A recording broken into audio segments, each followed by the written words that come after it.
One of the most interesting, personally to me, and as yet poorly explored phenomena that we treat, especially in New Code, is this imposition, linguistic imposition on the flow of experience that we call conscious and unconscious. It's important to begin with to understand no such things exist. It is, however, extremely useful to impose such linguistic constructs on the flow of experience in order to get a certain amount of leverage, the ability to move things around and to make things happen. It's important that we don't believe in the impositions we actually make. However, it's equally important that we know how to make use of the leverage provided by such an imposed distinction. Until I finish this sentence, the watcher listener will be unaware of the location and present temperature of their left big toe. As soon as you hear the language form, your consciousness shifts, your awareness moves to that part of your body, and suddenly what was previously, a second ago, unconscious becomes available, conscious.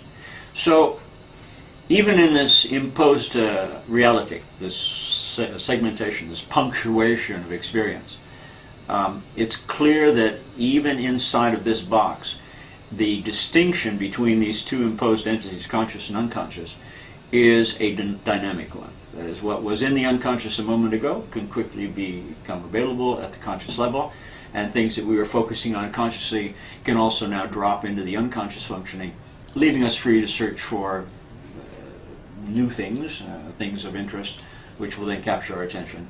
This is the natural flow of experience. Now the application, Gregory Bateson, one of my most honored mentors and someone who I deeply am indebted to, used to talk about the conscious and the unconscious as containing two separate and quite distinct logics. If this is so, and I happen to find this a useful way of thinking about this, it becomes clear that you will never, quote, integrate conscious and unconscious. These are two different logical types, and the attempt to integrate these will ultimately fail each and every time. So the question is not integration, the question becomes coordination. Bateson used to pose the problem in the following terms. He would say, look, if the logic of the unconscious and the logic of the conscious are incommensurable, a very precise term, which means cannot be mapped isomorphically from one to the other, then the task is one of coordination.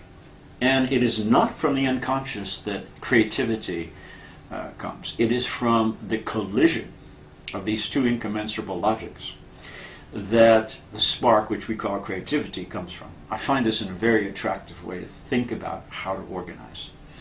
In that sense, in every single workshop, every piece of work that I've publicly done, certainly in the last 10 to 15 years with Carmen Bostic St. Clair, it is a unspecified, implicit objective of everything that we do to find ways of coordinating these two great entities which compose what we are.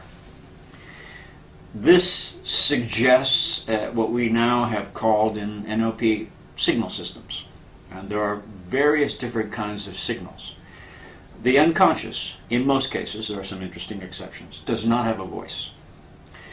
Internal dialogue, the ability to generate language, while it rests 95% on an unconscious process, is very strongly under the influence of conscious desire, of conscious objectives, of conscious movements toward things that people wish to achieve.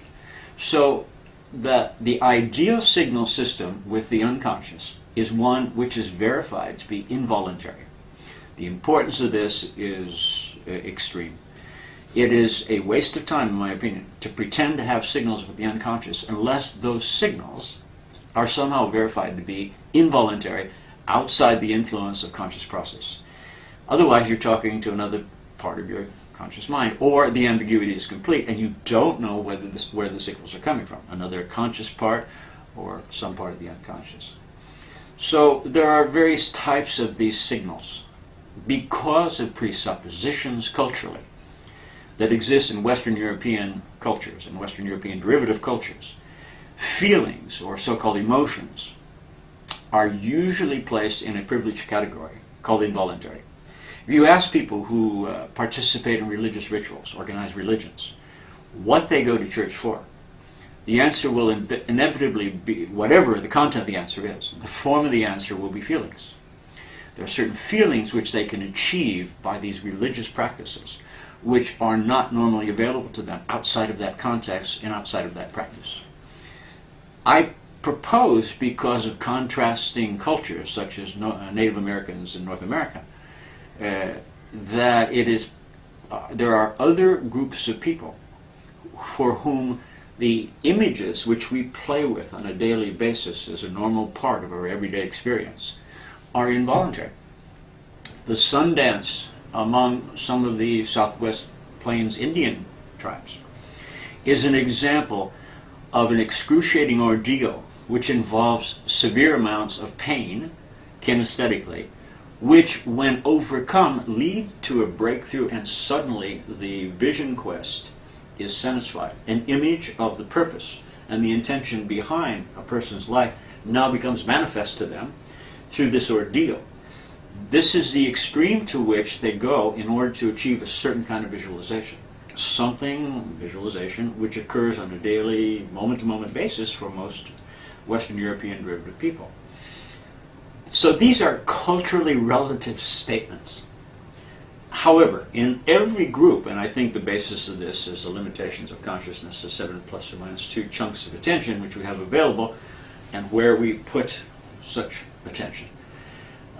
Given 3 major representational systems which all cultures seem to utilize, visual, auditory, kinesthetic, in Western European derivative cultures there is a preference for making the kinesthetics involuntary.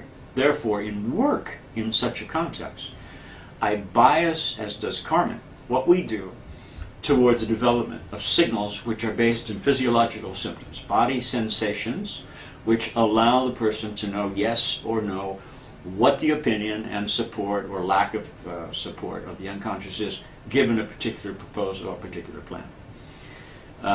The most interesting and important class of such signals are what we now call SOS, capitalizing on an international code, Morse code, a request for assistance. Now, an SOS is a spontaneously occurring signal.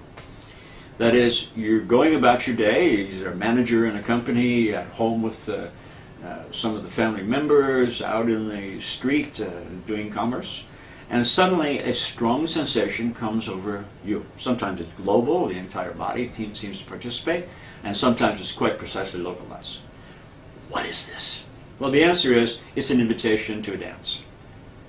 The unconscious is generating a sensation to warn you, to bring your attention to something, to somehow initiate a contact between itself, the unconscious processes, which run your metabolism, your balance, and all the important things in your life, and this little thing that sits on top called consciousness, which decides where we're going to go with the support of the unconscious.